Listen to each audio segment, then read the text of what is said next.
Still, most of the country wake up in the morning and it's raining and they don't want to get out of bed. They go and work for someone that they don't like in a job that they don't enjoy. I was flying to see my wedding venue with my then fiance and my now wife. We were coming into land in Pisa Airport, coming through some clouds. I just boom, like this massive bang, and this like blue thing just flashed, just went down the side of the plane. Yeah. Someone says, well, you're a successful personal trainer. I'd say, yeah. Okay. Someone said, well, am I a successful entrepreneur? I'd say, not yet. Harry, welcome to the podcast. Thank you for having me. There's so many facets to you. I was thinking, where do we start? But from the outside, it looks like you juggle a lot and you do a lot. And I know that you have been in the game for a very long time, but just picking out on some of the things that you do, and I think you do well, you have transitioned from working in fitness to way more of a wellness and holistic approach. Mm-hmm. You're a columnist for The Time. You have founded Pillar Wellbeing. You also have other companies that you've created. You sit on boards. So my question is, how do you do it all? It's a very good question, and I think when I was a bit younger, the answer is I did all of it quite well. Okay. And as I've got older, I've started to do less of it, and hopefully excellently. And I think I didn't. I kept my field. If you think about business, and I started Pillar, which is a service business in the hospitality space. But then was also part of the founding team of RAIN, which is recovery products, FMCG products they're called, so fast moving consumable goods. Basically, if you can buy it on a shelf and sell it. I was part of, me and another co-founder started an edtech business, so an online learning platform. So although they're all wellness and fitness or health and well-being related, actually one is a product, one is digital and online learning, one is like a building where you go to get services. They're completely different. And then with my own overarching health and fitness consultancy business that's set on the side. So I spread my risk, I guess, quite well and got to learn a little bit about a lot of different industries. And then I think over time, really started to hone in on A, the things that I was better at, and B, the things that were going well. I think it's quite easy to lump lots of your eggs into one basket. And I think if COVID taught our industry anything, it was that we have to diversify a little bit. If you're a PT, you can't just be a rep counter in a gym, because A, the gym might shut, B, the economy might get impacted to the point where your clientele are no longer showing up and paying your hourly rate anymore. See, the world is moving digitally. Equally, I don't think you can just be a digital native, because I think you need to interact with people. Nice. So I think I was able, quite fortunately, but also quite calculated, to spread my risk over a lot of different things. And then as I've had teams around me that have grown, I've gone into a more specified role within that individual business, whether it's CEO at Pillar, my job is leadership, my job is fundraising, my job is being the face of, talking to lovely people like you and promoting our brand. But I've got a finance guy, and we've got an operations guy, and an amazing brand team, and a travel director and a clinical director. In the beginning, me and my co-founder, we did all of it. We didn't do it very well, because it's impossible to do that many things really well. So it's a very long-winded way of saying, although I do a lot and across a lot of different spheres, as I've got older, I've really narrowed down. And I think it's easy to be pretty good at lots of stuff. You can only really be great at one or two things. And I think hopefully I'm, moving into that, I guess, business leader, founder, an entrepreneur. But I think ultimately becoming a good leader is where I've landed. And that just means telling other people what to do, and and having those hard conversations. Having hard conversations, but delegating tasks properly, showing courage, showing leadership, showing knowledge, adding value, putting good teams around you. I think that's what people who are good leaders, who I look up to, and there are many of those. And actually, my client base as a personal trainer over the years was when I look back on it now, was amazing. And I learned so much from amazing leaders. learned a lot about what not to do, right? how not to treat people. But I think you're only able to do a lot when you have a lot of amazing people around you. Well, first of all, I love long answers, so thanks. If every question is that long, I'm gonna take up all your podcast. Oh my God, this podcast is like for you, so you get to talk the most, okay? There's a few things I want to pull out of that, and I want to come back to the leadership piece, because I think that when you're like, yeah, I kind of landed in it, and I've seen what to do and what not to do, but before we kind of get there, you're in a space, this is my observation, by the way, so you get to disagree, but you're in a space where like you've got hindsight, right? In terms of you've been in the industry for a significant period of time where you can trace back your journey. When you think back and you're like, yeah, I did a lot of things and then I was able to kind of niche down and see where am I good. Do you think you had that foresight? That's a really good question, and probably one that I've never really considered. I think I was always an entrepreneur at heart. I think lots of people in the fitness wellbeing industry, first of all, I think you need to differentiate between someone who's self-employed and someone who's an entrepreneur, because I think that's two very different things. I think entrepreneurs, self-employed people work for themselves. They have a talent or a gift or a skill, and they bring that into the world. You could be a plumber or a dentist or a videographer, and that's your job. And you work for yourself and you have your own company, but you know, that's kind of what you do. And there's huge admiration for that. And that's what I was for a very long time. I think entrepreneurs create something that wasn't there before, and they bring it into the world, and that the world gets to consume that thing. And I think that's two very different things. And so for a long but doing the former, being self-employed and I guess working for yourself, teaches you lots of the skills that you need to go on to entrepreneurship. But for a long time, I was a self-employed personal trainer, renting space in other people's gyms or in luxury hotels or, in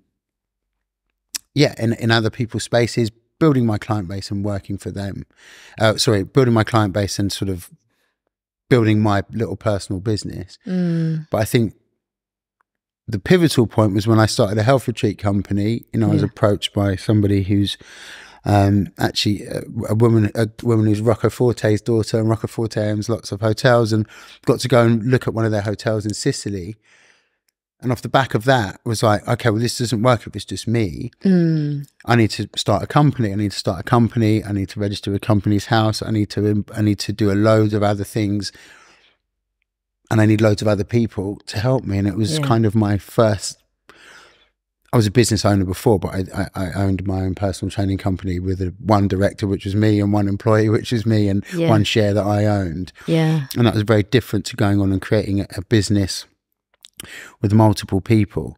And I think, you know, that was probably the beginning of the spark that said, actually, I think I've got an opportunity to create something more than just me.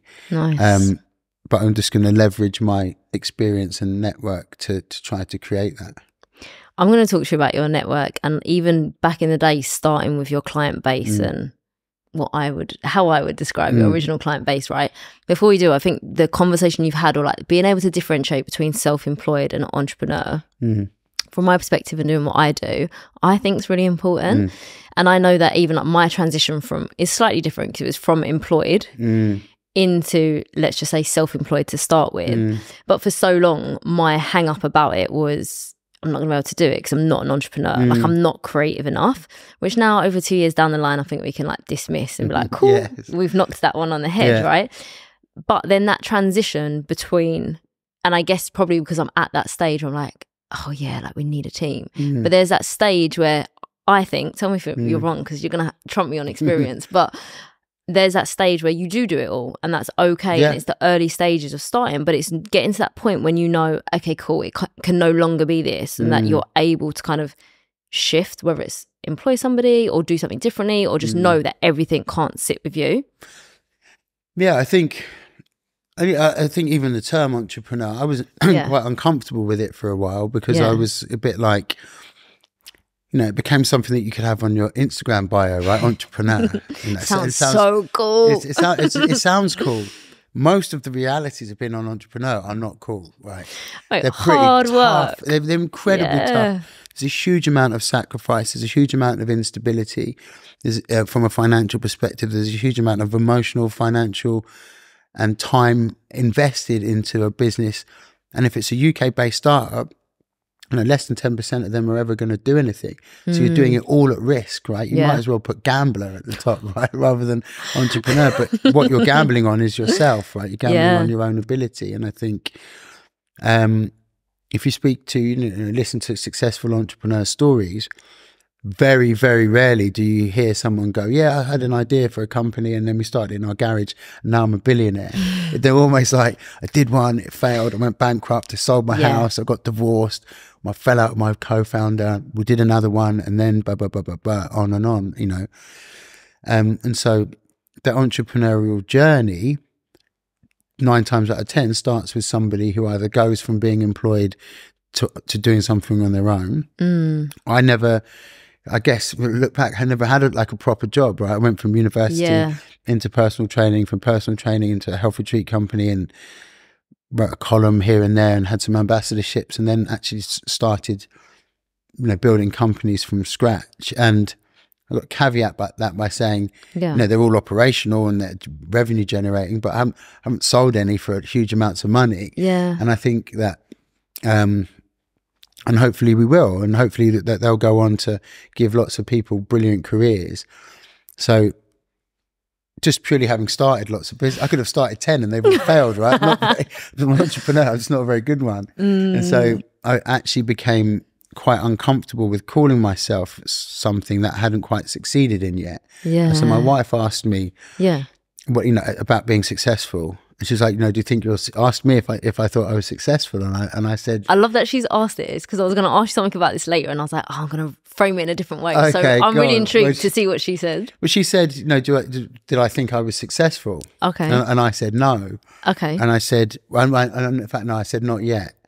Okay. Because as a personal trainer, I don't think I could have done much more in my career, right? I managed to work with people who were leading companies and owned huge businesses, and I was sponsored by 3 different global sports brands and had my own spaces and own health retreat company, and it was great. And it's I did it for 20 years at the top level, so I think I can hold my head pretty high. If someone says, well, you're a successful personal trainer, I'd say yeah. Okay. Someone said, well, am I a successful entrepreneur? I'd say not yet. Because I don't think I've yet achieved most of the things in entrepreneurship or business that I hope to achieve.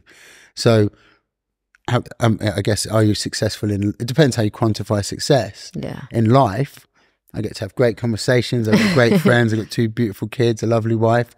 That's more than I need or want. But if we were being specific about success within a specific industry, not that entrepreneurship's an industry, but it's a career. A serial entrepreneur, if you started multiple ventures, until you've exited one of them or put it on the stock exchange, done an IPO or it becomes a roaring success. My businesses I'm really proud of them all, and I think they're great businesses in their own right, but it's very difficult to point at any one of them now and go, that's a roaring success. They all have the potential to be, and hopefully we'll steer them in the right direction, but I wouldn't consider myself to be a successful entrepreneur yet.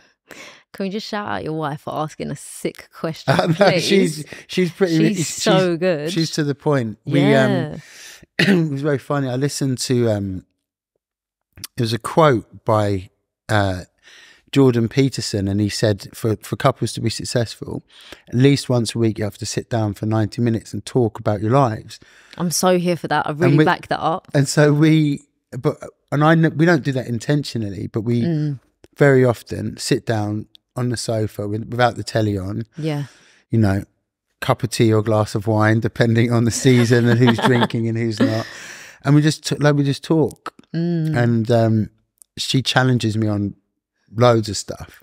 She's definitely, I guess, one of the silent business partners in all the businesses, because her dad was a successful businessman, but who came from Macedonia to Canada and built some businesses literally from nothing with his 5 brothers. So she's been in and around, I guess, that hustle and grind. And she is probably my biggest critic and biggest champion at the same time.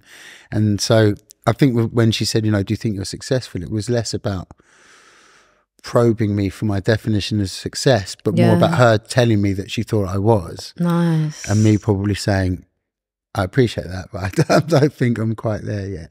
So it's lovely that you kind of ended that bit there, because I wanted to ask you, do you think that you'll ever get to that point where you actually acknowledge and say, yeah, I am successful? And I think you raised a really important point around it depends how you want to define it. So there's some areas of your life where you can say, I'm an amazing dad, I've got like amazing family, and my relationship works. And when I was a PT and in that space, I was really credible and all of that kind of stuff.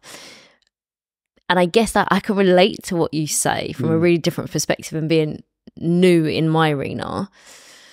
And I really hear you when you said, like, for a while you were uncomfortable about like entrepreneur. I would never describe myself, or not yet, maybe let's like not use the word never. I would describe myself as a business owner. Yeah. And that makes me feel good. And I think something else that you said in terms of like that transition is I've had to fail faster in 2 years than I ever have in my whole entire corporate career. And I love that because I came from a space of like trying to live life like it was perfect.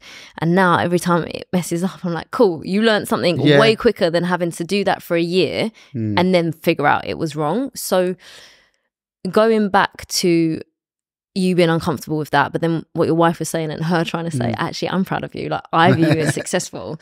Do you think you're going to get to a point where you're going to sit back and acknowledge and say, yeah, well, in this space, within this arena, I now determine myself as successful? I think that's an interesting question. I'm not sure my character really is someone who, and actually this is actually a fault. So I'll backtrack on that by saying, I recently had a hip replacement. I had a full hip replacement on the right side. I'd had arthritis for a long time. It held me back in lots of things. And I just want to say, I can't believe that I've got to this part of seeing you today and I didn't even ask. Yeah. Rude, I'm sorry. No, it's because I'm walking around like I haven't had one. Because it's like, for me, it never happened. Gone, yeah. So 13 weeks ago today, actually, 13 weeks ago today. And what it did was gave me a huge amount of time to reflect. Yeah. Of literally learning how to walk again. They chop off the top of your femur and they do lots of, it's a big operation, but loads of time to sit back and go, have I been successful? What do I want out of life? And what's the point in any of it if you don't spend time with your kids? And I haven't seen my best mate for 6 months. And I should call my mum more. Right? All these things to think about. And actually, as part of that introspection and self-reflection, I promised myself one thing, which was stop wishing time away, and stop going. Even the rehab, was in my mind. I'm like, can I swear? Yes, go for it. I was like, fuck this. I cannot wait for my hip to be better.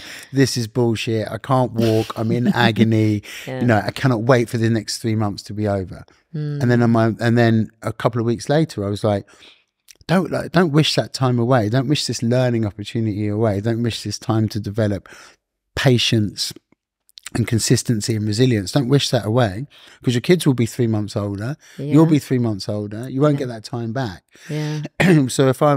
So I'm not wishing the time away to the point where I can consider myself a successful entrepreneur. If I've got another decade of grinding it out and 2 of the businesses fail and we have another recession, loads of stuff can happen, but I can't wish that time away. And I can't go, and ultimately does some of it boil down to money? I can't wait till I've sold one for X millions of pounds. Actually, that's a motivating factor, but it can't be the end goal, because then you'll never, someone's got a bigger boat, right? A nicer car, a nicer watch. That's not really my vibe. I'm not really in that sort of one-upmanship for material goods, but I do want to build something which I'm incredibly proud of, which is exceptional. Yeah. I think I would consider myself successful when one of my businesses becomes exceptional, and then I'll go and have a drink with you and we can say, well done, you've been successful. I'm not going to wish away the time that it takes between now and then, because there's so much growth, learning opportunities, highs, lows, leaning into the lows. Yeah. Success, actually, enjoying the highs a bit more because I've become a bit more neutral.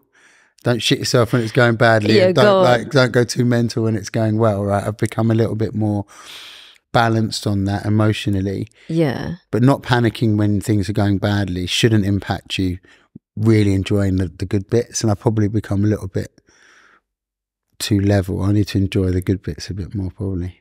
I really love that you shared that. So, you know my brother too well, but he has it's really interesting because I guess when you talked about you never really had a job in terms of when we talk about that transition into like you being an entrepreneur or business owner, however you wanted to like first define yourself. And really similar to O, he's never gone down like a job route. So in my eyes, he's always been like that business owner, that entrepreneur. And it's really funny because there's certain things we have such different approaches, and he's got a similar approach to you in terms of this equilibrium. I'm the other end of the spectrum, right? I love to celebrate. I love goodness. I love that high vibe. And it's really funny because I've written a post on it today, very much around like ebbs and flows when whatever you want to determine yourself, whether you're self-employed, business owner, entrepreneur, and managing like the quiet times, the months you don't earn as much as you want, the times that things go wrong or like shit hits the fan and it has an impact on your clients. And like this week has been a lot, but nothing bad happened in my week. It was just a lot. I dropped the ball on one thing, which was a client facing thing. And for me, I really pride myself on not like we'll make errors, but not some for my clients, right? And I had to own it, and I'm fine with that space. But it's, when you talk about enjoying the highs, sometimes I feel that by staying neutral and not wanting to experience the highs, it's so that you want to escape not feeling the lows as intensely. I don't know if that's fair.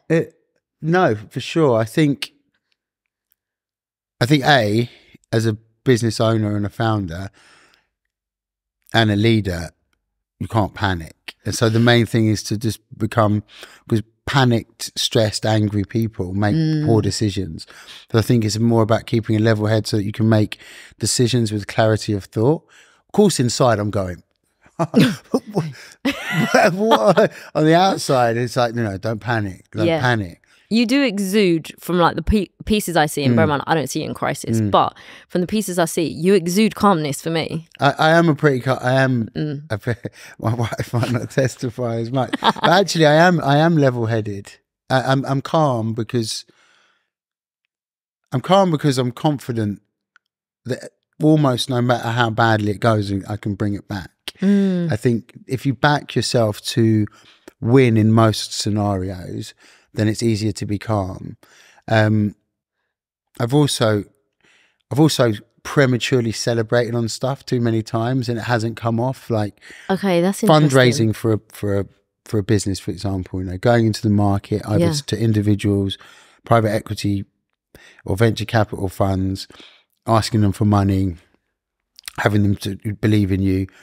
Until that money is in the account, it's not done. And I've celebrated because people have said we'll invest, and then they hadn't. And so the low of falling off that cliff and not going well, or a contract we thought we'd won but no one's pen to paper. I think I celebrate the highs now, but not prematurely. And so I think keeping that level head until it's actually done is really important. And I think that's something that as a business owner, you will, with experience, and I'm not even hugely experienced, right? But I've probably been doing it 5 or 6 years, I'm not comparative to my, previous working life, I guess. I'm not as experienced, but we've definitely had like, oh my God, we've done it. And then the feeling of celebrating and being so relieved and so happy and so proud, going out and being like, whoa. And then, oh my God, we haven't done it. Oh my God, it's not going to happen. Oh my God, the business is going to fail. Like that extreme peaks and troughs is not something that I wanted to experience again. And so by staying more level-headed at the bottom, not prematurely celebrating, with hindsight, I was celebrating when I was halfway there, rather than celebrating at the top. But I think, you know, I'm passionate about sport. I love sport. I pretty much thought Arsenal were going to win the league halfway through the season.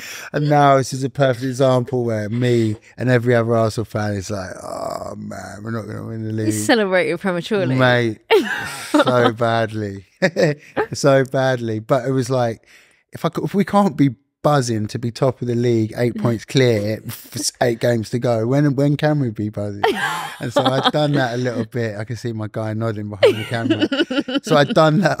I'd completely gone against all of my sort of, I guess, personal rules with business, and I celebrated way too hard, way too early, and it's come back and bit me in the arse. But that's a perfect metaphor for you know, for other areas of life. And actually, even if you have knocked it out the park, you know, keep it humble. Yeah. You know. Yeah.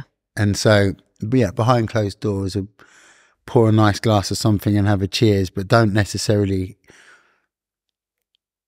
Oh, I think often I rephrase that a little bit, because I think often. Go on. If your victory is like one that's been self-earned and you've done something amazing, I think you should talk about it. I think you should inspire other people to do the same. But I think you have to be sensitive with the nuances, because sometimes your win is somebody else's loss, and you have to, you know, temper that a little bit. I'm glad you said that, because I was going to add context from like my perspective, and not that like you have to agree at all. And I guess I see it from two perspectives, right? If I'm thinking about like my one-to-one clients that I'm working in like this deep transformational space with, then bear in mind, most of my listeners, most of my community are high achievers. I always call all of us like overachievers, because it's not high achievers. It's a different level, okay? So knowing also like usually a belief system that underpins that, and, you know, whether it's the perfectionist traits, whatever it is, speaking to that, then often what happens is when you talk about not wishing away the time, it's that, I hate the word balance. I actually hate it, because I just think there's different chapters, different seasons, honour that.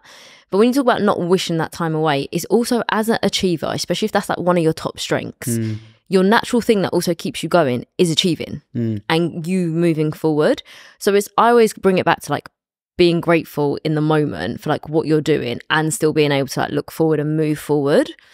But when it comes down to like wins, if I'm talking about with my one-to-one clients, part of grounding them is for them to, for themselves, right, with me in that space, to acknowledge this shifted this week. Like, I had a different conversation, or instead of turning down the job because I thought I was going to be absolutely shocking at it, I said yes to it. So whatever it is, and I think you've actually added in way more layers in a really great way. So one, if I'm starting from a grounding space or a starting point, I say, yes, celebrate your win and acknowledge it. And that doesn't need to be with like the whole world. The other thing that I think is a huge lesson you shared with us is, don't do it prematurely. No. And it's funny because a campaign for me came through this month, and I'll share it with my partner, and that's it. Like, it won't go anywhere else. Him and my brother, I think that's it. And I laughed when you said, my wife's my silent business partner. Someone will pay me a compliment. I'm like, but ask him, because he sees all the behind the scenes. It's not that smooth, okay? And I just won't sign. I won't celebrate or just acknowledge I'm proud of that until it's signed. But I think that probably comes down to as well where like my belief, I'm like, is it definitely coming through? Am I that good? Did I get that? But I love when you said as well, like the nuance around being sensitive to actually like your win. And I think that I would say one of the most important sides of that is being able to acknowledge the win for you, especially if you're a high achiever. You're constantly looking forward and moving on to the next thing. I don't know why this example came into my head, but that thing of being sensitive, it's like, if a female, for example, is trying to get pregnant, I don't know why this example's in my head, but it is. No, I know exactly what you're going to say, and actually, that can even relate. There's two things. Firstly, if that win is only a stepping stone to a bigger goal, right? That will relate back to whatever your goal setting has been, whether it's been written down in a journal, whether it's very subconscious. You know, I'm not going to go overboard in celebrating. No, we're building Pillar. We want to have 15 sites. Every time we get a new one, I'm like, yes, that's amazing.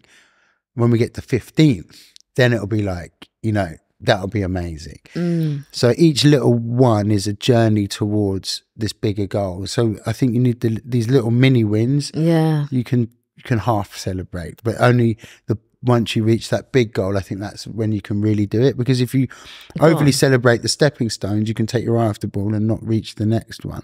So I think that is important. But then what you were saying before is actually not just celebrating wow,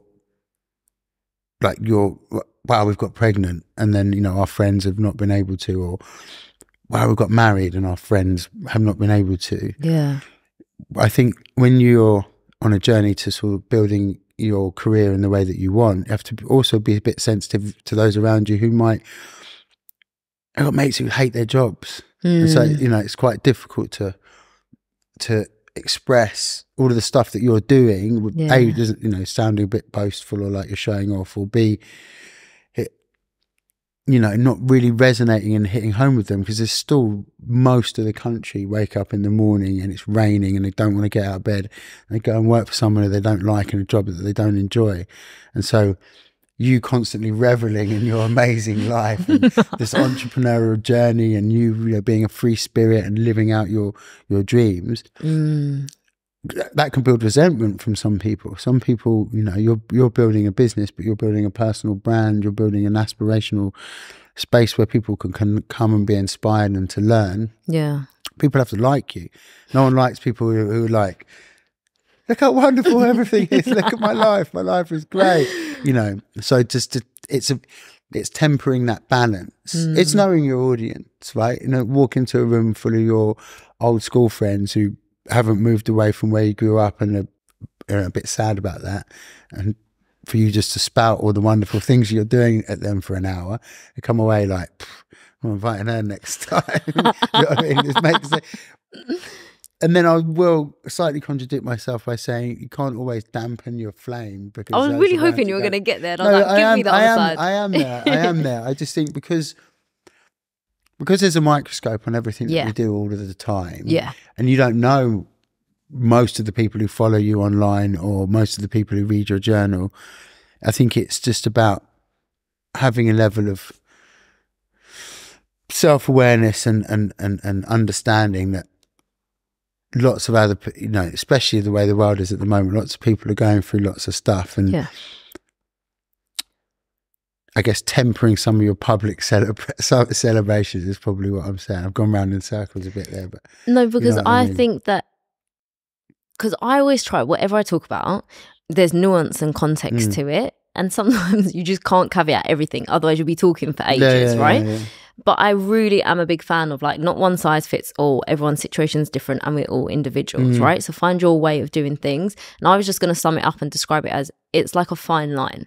So just know which side you sit on, because I would say, like, for my community, most of us are sitting on the side of naturally dimming yourself or shrinking yourself to not put other people out, and that you can still, I always love the idea of like duality. It's about being able to show empathy and love or concern for somebody else and still be able to acknowledge something that's good for you. I think it's totally different if you're on the other side of it, where you're celebrating left, right and centre with like disregard or no context or about somebody else. So I just think with everything, it's that fine line, and like you said, being aware of, okay, what's kind of your temperament, what side do you sit on, what do you need to dial up a little bit more and what do you need to dial down, and also the circles in which you're that you find yourself in. And I think that has a huge impact on kind of whether you're getting dragged up into a place of overachievement and endless possibility, or potentially you're getting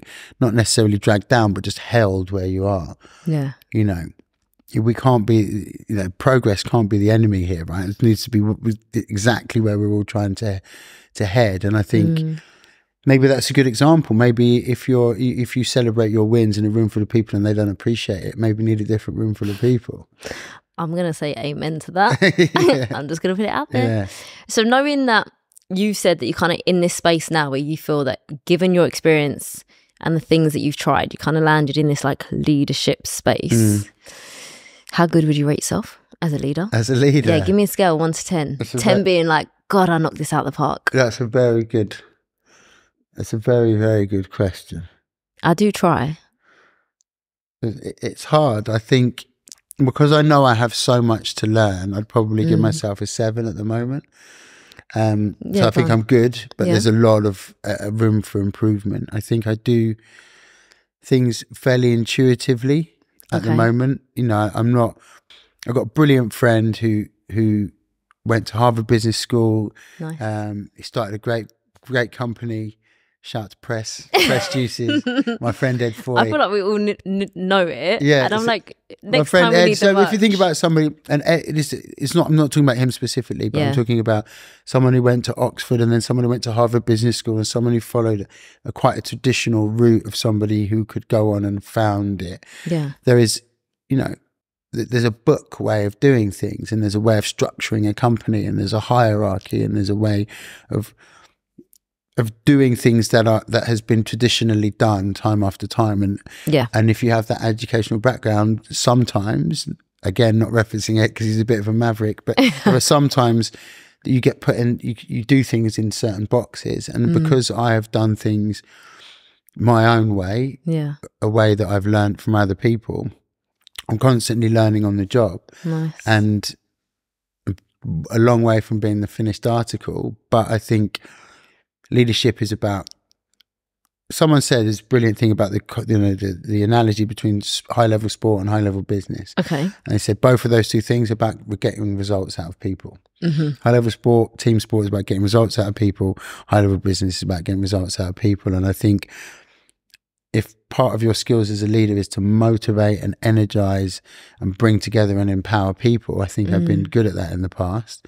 There's definitely areas of it, difficult confrontational conversations being one of them, you know, managing different departments, you know, deep fiscal knowledge of the financial structures of everything that goes around being a businessman. You know, that's why you very rarely have someone who's the chief financial officer and someone who's the CEO and someone who's the operations director, right? Those skills are so disparate and different that's why you need multiple functions. And that's, I guess, the difference between someone who's running a big company and someone who's working for themselves. So, but there needs to be leadership that brings all of those things together. And I'm learning I've gone a quite steep learning curve as to what it is to do that. But I think if you can inspire people to believe in you and to follow you into battle, you know, I love Gladiator. It's like one of my favorite films, and I'm always like,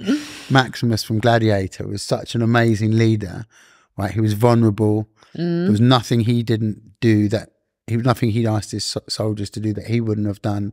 He was on the front line first, you know, leading people. You know, he was wise. He listened to people. You know, that kind of leader, I think, is somebody, I guess, although it's a completely fictional character, that type of person and that type of leadership is probably my type of leadership, which is, right, we're going into battle here, guys. Follow me, but I'm going first, rather than, we're going into battle here, guys, let me stand behind you and see who gets shot first, and then, you know, I'll come round later. I think it's but I give myself a 7 there. Okay, I'm gonna in a second dissect that 7 with you. It's something that a new client has just said to me, and I resonate. I don't think it matters that it's a fictional character. I also think as well, when something's really well written, it mirrors a lot of like key themes in life. It's why we can relate to it. But they essentially are like a senior leader in their role, and they said, Amira, I want to know that if I ever leave or whatever comes next, that I've built a beautiful team who will literally be like, let me follow you. Like, I want to come with you. And they're aware enough to know that they're not in that space at the moment. So knowing that's a really important point, and I want you to tell me your 7 out of 10 and what you're good at. But something else you said that I really want to pick up on, I feel that I've seen enough leadership done badly, right? You see the impact that it has on people, on teams, on your output, on your morale. Like, I can probably list off an exhaustive list of like how not to do it. And I'm a really, really big believer. So when you talk about empowering people, like inspiring people, wanting them to go on that journey with you, and you're doing it in a collaborative way, that if you are a really great leader, that your team will always be able to operate like without you, without that always constantly having that direction, or that, I don't want to use micromanagement because it's such an unhealthy way of like leading. So now that I've ad-libbed a million things, going back to your 7 out of 10, what's like some of the things that you do well when it comes to like leadership? I think I listen to their points of view. I've surrounded myself with really clever people who know way more about their specific field than I do. And so I think poor leadership is employing smart people and then not taking their advice. Yeah. So I take their advice daily. You know, we've got a fantastic operations director at Pillar. He's the king of detail. And I'm like, Andy, how are we going to do this? And he tells me, and then that's how we do it. You know, and it's that beautiful awareness. And I've really interrupted your flow, but you're just giving me too much gold. I can't not. But it's the beautiful awareness as well of being able to play to your strengths and play to somebody else's. Yeah.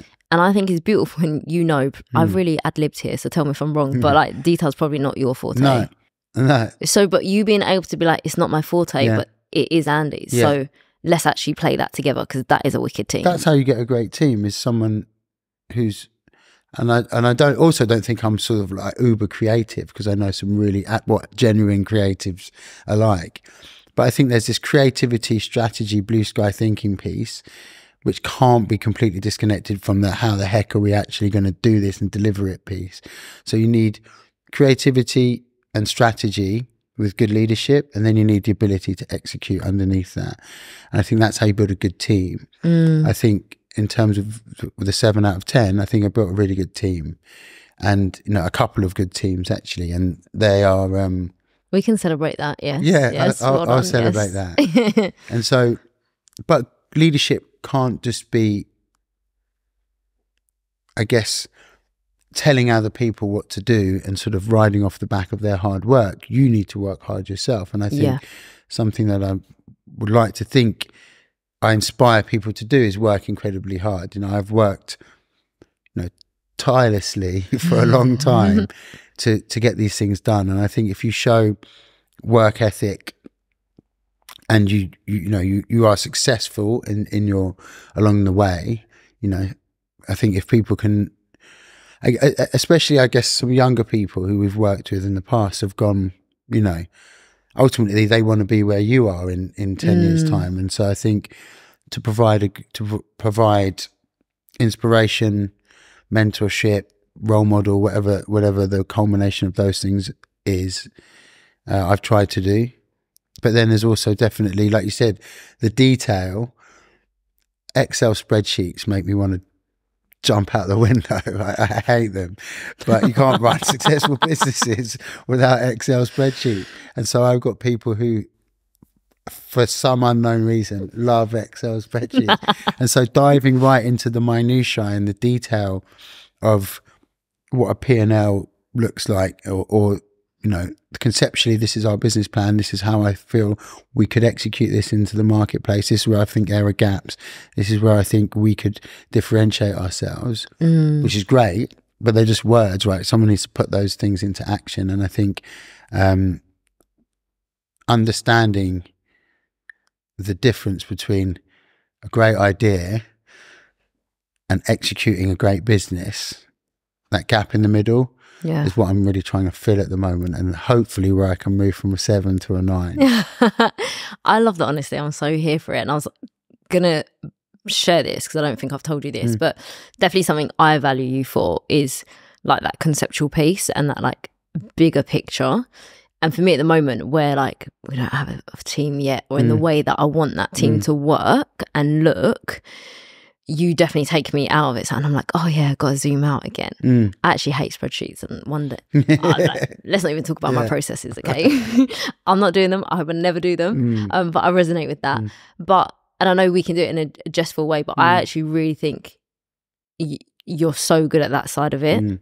And I would definitely describe that as creative. So I think it's so interesting, you know, well, if you're always going to use someone else, right, as your benchmark, yeah, you could totally be like, I wouldn't label myself like that because I can see someone else doing it in a completely different way. But I really value you for that. And I think that you're great at it. And I think when we joke and laugh about, you know, processes, some people, they love a spreadsheet. But I think that's the beauty of it. And I guess I talk about it a lot, even in the way that we all communicate. So usually if you're going to be a logical, analytical thinker, your kind of well thought through attention to detail tends to also come through then in the way that you communicate.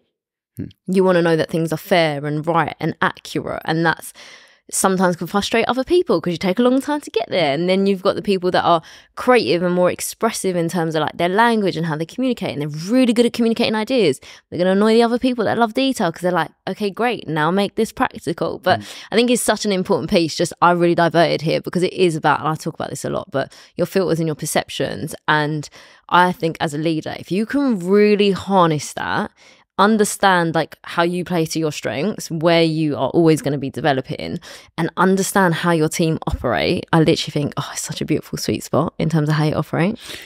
It is you know, it is the sweet spot, but it's a hard place to reach, right? No, it's very difficult. And I think I play golf, and I don't play golf brilliantly, but I love it. There's like 5 areas to the game, right? How you drive the ball off the tee, your irons, then how you chip the ball, then how you putt. And if all of those things are working well at the same time, like I come off and I'm like to my mate, oh, if I could have just putted better today. Well, if I could have putted better, you know, I'd be a scratch golfer. I'd be professional. And I think business is a bit like that. You know, you've got finance department's working well, but we just need the sales to do a bit better. Marketing looks great, but we just wish our product was a bit tighter. You know, a new business development leads, they keep coming to us, but no one's closing the deals. Well, if all of those things were happening symbiotically at the same time, we'd be Apple, right? And we'd just be pumping amazing stuff into the world, and the world would be lapping it up. So I think it's okay to understand that not all the different constituent parts of your game are going to be on fire at any one time. As long as most of them are working at a 7 to a 9 out of 10, one of them can be a 3, but that 3 can't drag everything else down. And I think it's about, you know, really trying to get, you know, the game is business, right? You've got to get all the different aspects of your business game on point. And for that, you need to constantly keep educating yourself. You need to identify the weak bits and get better. You need to double down on the bits you're already good at and get really, really good at them. But it's not, you know, it's like fitness as well. You know, if I could be strong, flexible, lean, with loads of endurance and a great sprinter, you know, I'd be a professional boxer, or I'd be playing in the Premier League. But it's very, very difficult to get all of those things to be singing together at the same time. And I think that's probably what really good entrepreneurs do, is they get all those things singing really well, all at the same time. And that's when you get in, I guess, into that flow state. Everything starts going well. It's no coincidence that the fitter, healthier, more educated, more happy, more settled, more focused you are. Oh my God, things are going really well at the moment. You know, that kind of butterfly effect. I love that. It's a beautiful way to describe it. Going back to when you talked about difficult conversations. We're gonna have a difficult conversation. We can role play. Look, I made my clients do it with me. Okay. What do you think holds you back from doing them well? I'm not someone who gravitates towards confrontation. I don't think. I don't like the kind of conversation where you feel a bit sick in your stomach before you go into the room to have it. You know, I don't thrive in those conversations. And actually, as I've gone into bigger institutions, as we've had more experienced people join our board, as I've had bigger conversations around money, around contracts, you get in and around other people. One of my partners in one of those businesses is a lawyer. He loves those conversations. That's like he's, you know, he really, does he love them? He has absolutely no problem with having those conversations, and actually being around people who are better at having those conversations kind of makes you better at it. I just inherently, as a personality trait, disliked, you know, confrontation where I have to argue with you. You might feel bad about something I'm going to say. It's not really in my nature to try and make people feel bad. even though I know that it's for the greater good. You know, I find that quite difficult. But it's a bit of exposure therapy, right? The more you do it. Didn't used to like flying. Now I fly about 5 times a month. I did not know that about you, that you didn't used to like flying. I didn't used to like fly. Well, this is a slight digression, but I was flying to see my wedding venue with my then fiance and my now wife. And we were coming in to land in Pisa Airport, coming through some clouds. I was just like, boom, like this massive bang, and this like blue thing just flashed, just went down the side of the plane. And then it just went and started literally like dropping out the sky, to the point where like stuff lifted off the trays. The woman next to Amy, my wife, was being sick into this bag. All the air stewardesses ran back and buckled themselves in, and they were like petrified. And the pilot was like, you know, that was a direct lightning strike. Like, we've been hit on the wing. Like, one of the engines, something happened to it. We got about 200 feet off the ground, and then he pulled up and like diverted the plane out towards sea. Literally everyone on the plane was crying. We thought it was over. It tried to land again, couldn't land because of the wind, and the engine was damaged by the lightning, and then it got redirected off to Rome. So when we landed then, I was like so pleased to be alive. And yeah, it was crazy. And then after that, I already didn't really like flying before that. And then after that, I was like, in my mind, partly I was like, well, I've been struck by lightning. There's no way that's going to happen twice. I'm probably going to be okay. You know, if you want to be safe, sit next to me. No one gets struck by lightning twice. And that was a really good way of reframing that. And then I was like, if that didn't take that plane down, nothing can take a plane down. And then did a bit more research around, you know, planes don't go down with turbulence, and they get hit by lightning all the time. And it actually became that incredibly scary sort of near-death experience in a very, very strange way kind of cured my fear of flying, because I'd been about as close to, literally, like, the pilots and everyone came out and everyone was like giving a round of applause, and we looked at the pilot, and the pilot was like, you know, shaking his head, like 3 aborted landings and a lightning strike later. You know, we were lucky we didn't crash. And if your plane crashes, you know, you're in trouble. I feel like I've just lived that experience. And like, that's you just retelling it. Yeah, it was terrible at the time, but also I was like, okay, we got through that. You know, there's not that much more to be scared. You can't be on a worse flight than that, you know. Yeah. And then, and just back to the analogy of like challenging conversations. Once you've had a couple of them, like, the first one's horrible, and then actually the end result is, as long as it comes from a place of care and you know, and you just become very confident in the fact that the conversation you're going in to have is the right one, and that the end result is best for everybody, best for the business, best for you, then you kind of got to do it. Because what is worse than not having that difficult conversation is allowing something toxic to fester over time that goes on to have a debilitating impact on you moving forward. So it becomes the lesser of two evils. Am I going to sit here and pretend that this thing isn't a problem and not address it and let it become a bigger problem? Or do I act a little bit faster in everybody's best interests, believe in my convictions, and have this tough chat? I love that you gave us both sides, especially when you use like your friend who's, you describe good at it, and you're like, has no problem doing it. And I was going to unpack it with you. You didn't ask this, but I'm going to unpack it with you a little bit, right? And I would say, generally speaking, like from a statistics point of view, most people don't like some sort of like confrontation or conflict, right? It's not a personality trait, right? So I always say that that's been formed at some point, as a kid, but also like sometimes stuff happens as adults, and it's that really similar to your flying experience. I thought, beautiful analogy, by the way, not beautiful experience, okay? And near death, I honestly feel like I really lived that. But a beautiful analogy, because you're right, there's so much, there can be, and this is not about you, this is just people generally, but there can be so much fear around having those hard conversations. Either it's, and I remember as well, I came from a space where like it's that sick feeling in my stomach. It actually reminds me of like someone. That's why I used to always like, really struggle with it. Now mouth almighty has no problem, okay?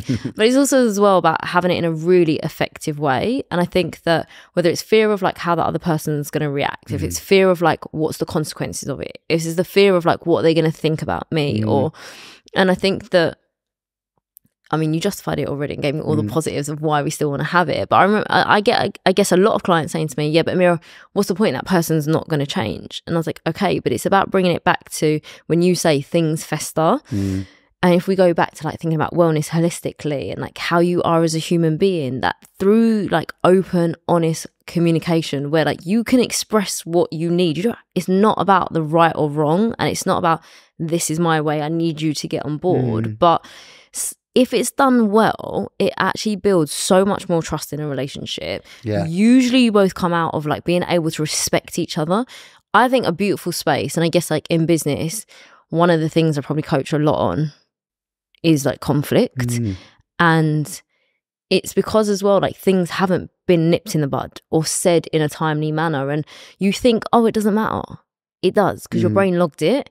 And as soon as like any sort of like minor conflict starts, it just builds. Like you're literally on a road to not winning. So I feel like I was talking and you're going to say something. No, I was going to say is that it's also, I think we talked about leadership and what your job is as a leader. You know, job is as a leader is to set the culture.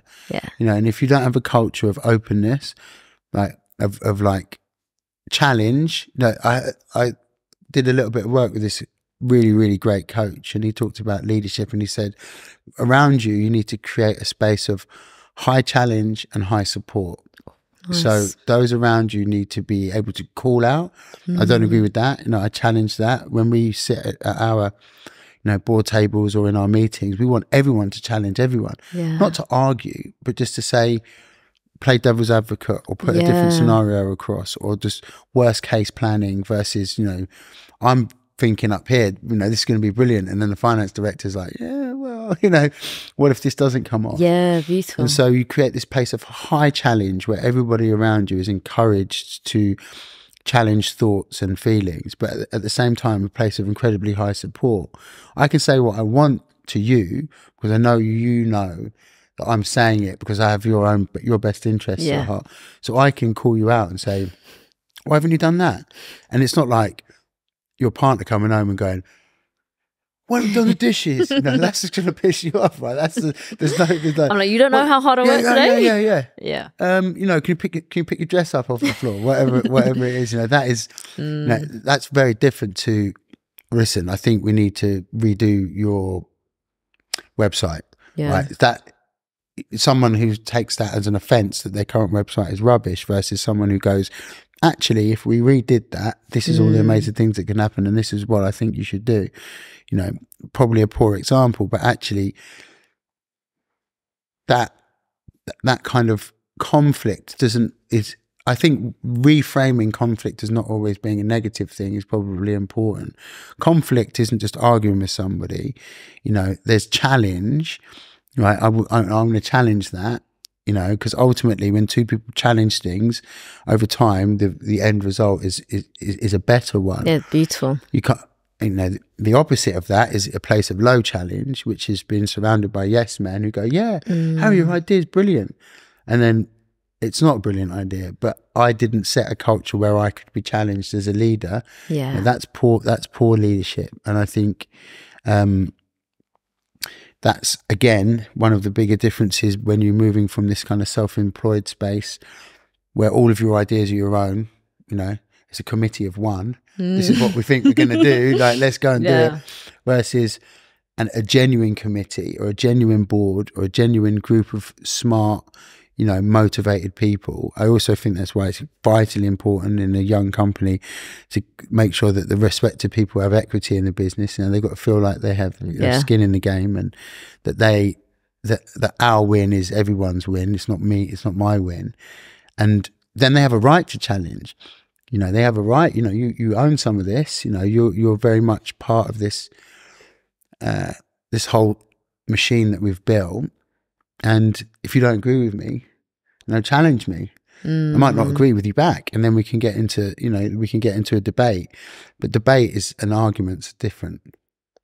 I literally don't even want to add anything on what you've said because you explained it so good. I said, do you want to come do my job? I just want to reiterate when you said about conflict, I usually get people to say, all right, give me the first word that comes into your head. I've done this exercise a million times over, right? 95% of the time, the word is negative. I've had like war before. It's so extreme, but we've grown up with such a negative connotation. So I think the exact thing that you said is that it is the reframe and that it's not a negative or a bad thing. Yeah. So before we wrap up, okay, I could go so many other places with you. There's 3 questions that I always ask every guest to kind of sum up our episode. Okay. You look nervous. Don't be nervous. Yeah, I'm nervous because I feel like in the beginning you were going to try and make me cry. I feel like this is the bit where I break. Do you know what? You went to business with me and I was like, it's all right, we'll save it for part 2. We'll save it. Today was business. Next time we go emotional. Okay. I have to warm you up. Okay. So you got away with it this time. 3 questions I ask every guest. It can be something that we've touched on already, but it's a really nice way to kind of sum up takeaways from the episode.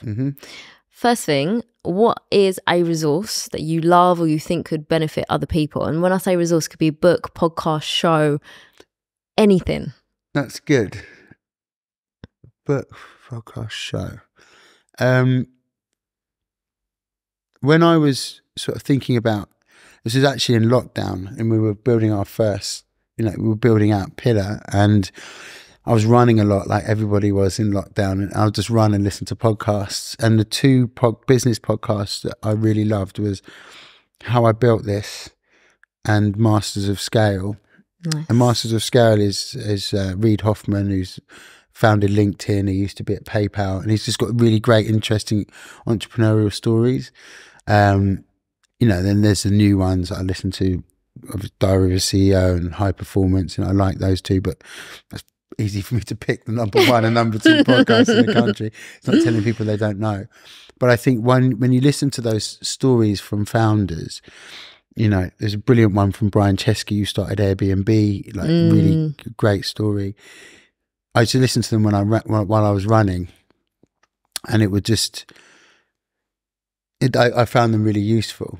And then I'm a terrible reader, so I listen to all my stuff. So I would listen to like audiobooks and so the podcasts I found useful. But I'm actually going to give you an app, and I think that the management of stress is mindfulness and meditation. Everyone kind of feels that they should do it and don't really know why, and very rarely do they engage in it.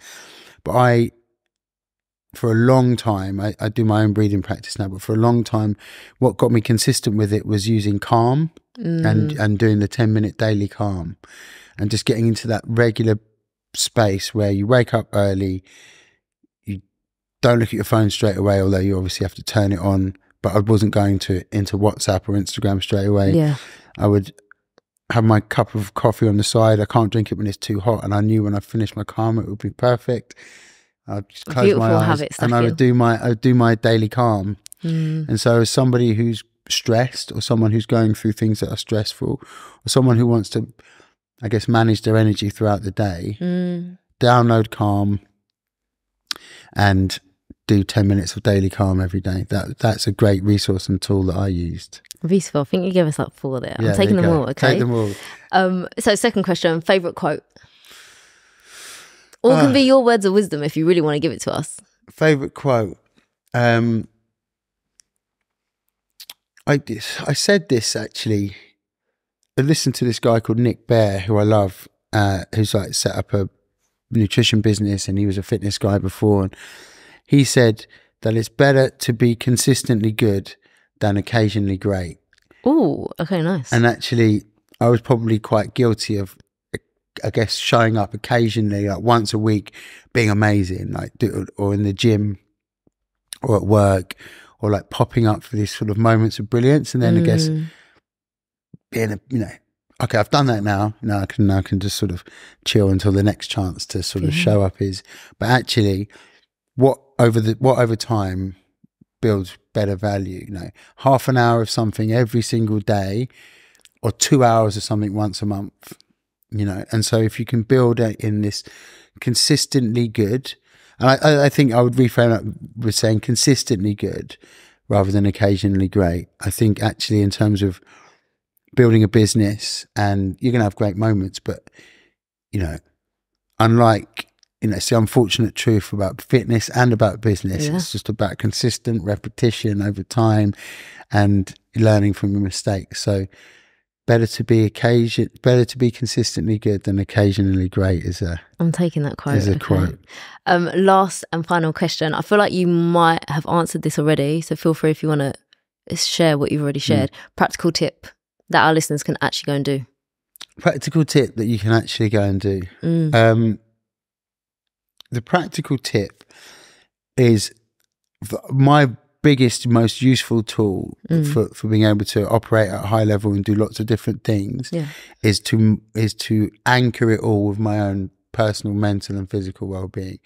Diarise, and I told you to do this, diarise your workouts, your stretching, your breathing time like it's the most important business meeting of the week, and it doesn't get shifted. You've got to anchor yourself in the ability to recover properly and to train properly. Ultimately, exercise, recovery is just the restoration of energy. Your energy can't be one way going out the door. You've got to recharge those batteries consistently. So every week, got to lift weights at least twice, got to do cardio at least twice, one long and slow, one short and fast, and you've got to play a sport or do something that you love. That's my week. Golf on a Friday, lift on a Monday, lift on a Wednesday, intervals on a Tuesday, long, slow on a Sunday, right? That doesn't get shifted. And if you don't have enough time, get up a bit earlier and go to bed a bit earlier. Just force yourself to make that time, because the knock-on effect of that is more energy. Expending energy in the gym or on the sporting field or out on the road when you're running at the time feels like you're giving energy away, but I don't know a single person who does a good workout in the morning and doesn't feel better for the rest of the day. It's not the other way around. So expend that energy in the morning, invest in yourself, because if you're not performing, if you're not operating at a high level, none of the people around you can be expected to, and your businesses can't be expected to. I'm going to say, I see you golf on a Friday and it reminds me, let's go do something fun. I want to let you know, I diarise, I'm working on the recharge. So thank you. Thank you. Harry, I want to say the biggest thank you. You've been an absolute pleasure. And I just feel like you've dropped a hell of a lot of wisdom, and I appreciate you. I equally appreciate you and can't wait for part 2. Thanks.